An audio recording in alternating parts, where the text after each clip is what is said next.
ఈ నగరిలోనైనా ఒక్క మాట అయినా నిలబెట్టుకున్నారా? ఎలా ఉంది మీ ఎమ్మెల్యే గారు? ఎవరు మీ ఎమ్మెల్యే? ఎవరు మీ ఎమ్మెల్యే? ఎలా పని చేస్తున్నారు అని అడిగాను. అంటే నాతో చెప్పిన వాళ్ళు, అమ్మా ఇక్కడ అసలు మొత్తం జబర్దస్త్ దోపిడీ అట,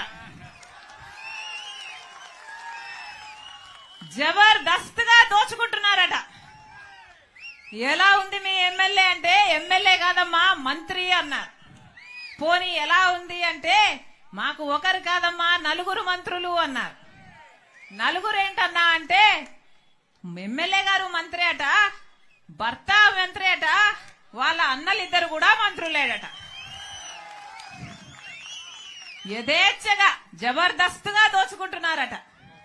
గ్రావెల్ వదలరంట, చెరువులోని మట్టి వదలరంట, ఇసుక వదలరంట, ఏది గాని వదలరంట.